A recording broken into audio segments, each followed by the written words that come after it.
Welcome to the Stronger Date Journey channel. I'm your host Craig, and today I take you an anniversary, the first anniversary of the accident on the 6th of December 2024 that changed my life forever. Please be with me. If you haven't checked my channel out yet, like and subscribe. You can share it as well. Because here we take you through the raw stuff, the deep stuff. Maybe unfiltered, but this is my story. This is my journey how to become a stronger dad, a better person, a better spouse, to ensure that my decisions in life can relate to any other person out there, especially fathers in society, to make better choices, better decisions. I'm not here to preach on anybody. I'm just here to give you an example in a true life experience what happened to me on that day. That day especially was my staff function, my end of year function, which was supposed to be a happy, joyful day. To be honest, that day I did not think I was in the mood to go to the staff function. I was quite hesitant that morning. It was a normal work day first. I had to finish my daily duties and then prepare for the end of year function. Strangely, in summer last year, that day it was actually raining a lot. The roads was wet, dark, and at the same time that night my wife had a social event for herself as well with her colleagues.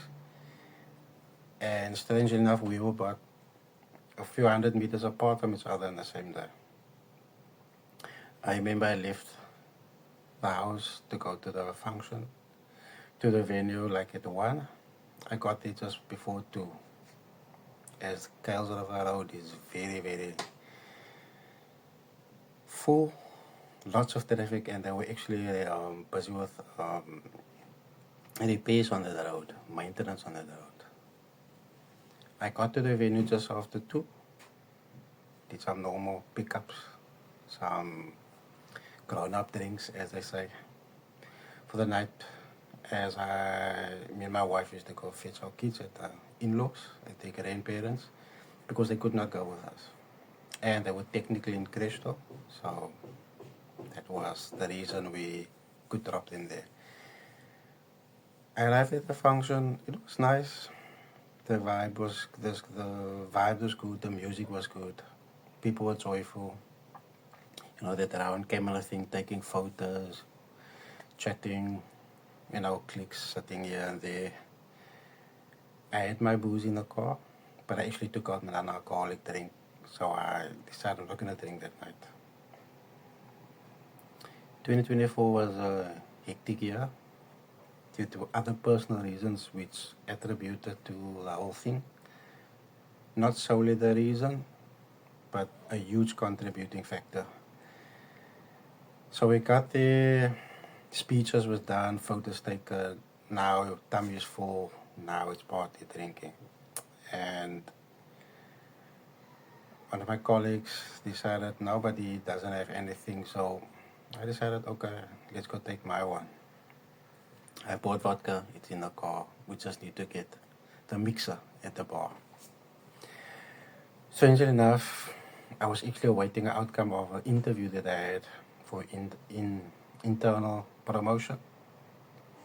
And that just triggered the realization that I didn't make it. Like I said, it's not a precursor or an excuse what happened, but it certainly did contribute towards it. A backstory: 2024, September, the 28th, I lost my father. He succumbed to illness due to cancer, and that was a sad one to deal because me and my father was very close. Couldn't say best friends because you're not allowed to be best friends with your father. So that took a toll. So that setback and into the promotion, another setback, and I just said, screw this, come let's go drink. almost a moment like was bothering me all the time was as I exited the venue to go to the where we were sitting and having our drinks, I kept on seeing the car. I kept on seeing the car, kept on seeing the car. The road that the venue was, it is very dark. There's no street lights. Lots of concealed driveways. Um, Very industrial with farming and lots of places you can host events. But the concealed driveways was the issue with lots of heavy loaded trucks. And as the night got along, I got sidetracked with time. I didn't check my phone. As juices was flowing, everything was just going nice. I missed about 4 or 5 calls from my wife. But my idea was always to get the pick up as I coming home. I was on the way back to pick up. It so happens at the same time that I left, just after 8, not sober, drunk, I drove into a truck, a very, very big truck. I was probably doing like 100, 110, 120 max, could be even less. I was scared and very agitated because of being intoxicated, and I just needed to get to my wife, get to my wife, get to my wife. Nikki, Nikki, Nikki, I need to get Nikki, I need to pick up. And the strange part of that is, if I left earlier or a few minutes later, I'll probably not be here today. That is due to the fact that it could be a saving grace. It was definitely a saving grace. Is that a female nurse actually got me on the accident. She could phone my wife, she could phone the paramedics, and they could establish which facility could take me that time of the night, because it's Friday night and it's very late. Thinking back, the paramedics struggled to get me out. They had a hard time assessing my injuries because I was belligerent. I wasn't the most friendly patient, if you can put it like that. They sedated me a lot to calm me down. I blanked in and out, obviously, blackout here, blackout there. And as I found myself, I woke up the Saturday morning in hospital, enormous pain, even though I was heavily sedated. The first thing I did was like keep on feeling my face, what's wrong? And then my breathing was very hampered, and the tubes in my nose, my chest was very sore. I woke up with Nikki at my feet, that's my wife, touching my feet, and I just started crying because I realized this is not where I'm supposed to be, and because I was supposed to be at the crash function of my daughter's last year at crash.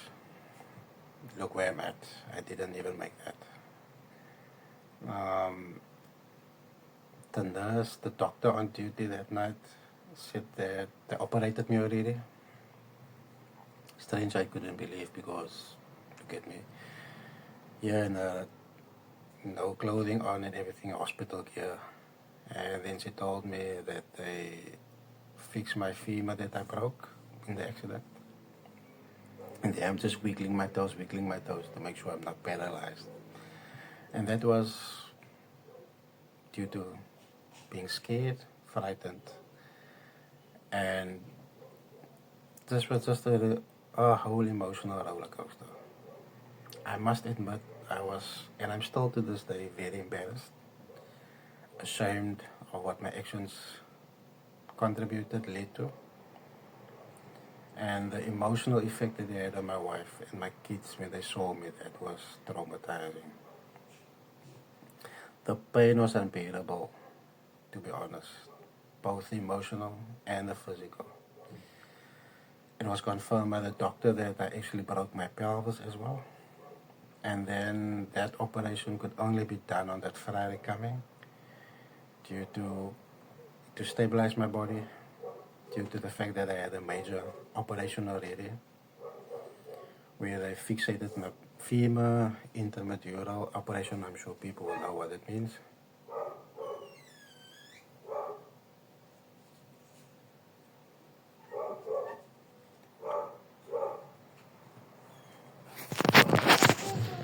Seeing the in-laws, seeing my kids, that was intense. So now I had to lay in ICU, surgical ICU, for recovery. Friends and family came to visit. Couldn't see my kids. They had to sneak them in quickly because they're not allowed in ICU. And when you lay there, you have all the thoughts in the world. How stupid could I be? How lucky I am?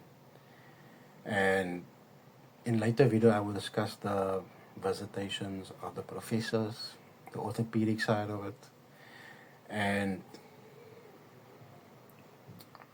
even deeper, scarier thing that I would never do is able to talk to a psychologist assessing me. I will go into the rehab with a physiotherapist. That was also intense.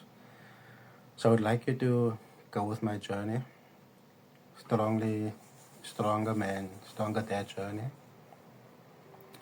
Where we will look in depth my recovery, the learnings, the winnings, the losses. What I take from this life-changing event. Where I will delve a bit deeper into my history with alcohol, the subsequent decision I had to make, adjusting my lifestyle due to factors like cancers in my family that took both my mom and my dad, which is very close to my heart. And all I can ask is stick with me through the journey. I will share a lot of intimate details, which I'm not used to doing because I'm actually very much introverted. But I created this channel to explain trauma, especially polytrauma and trauma that men go through in life, especially in South Africa. So when you read this, when you get to watch this, please subscribe and like. You can share it as well with my Stronger Dad Journey channel. And we take this forward. I'll see you soon.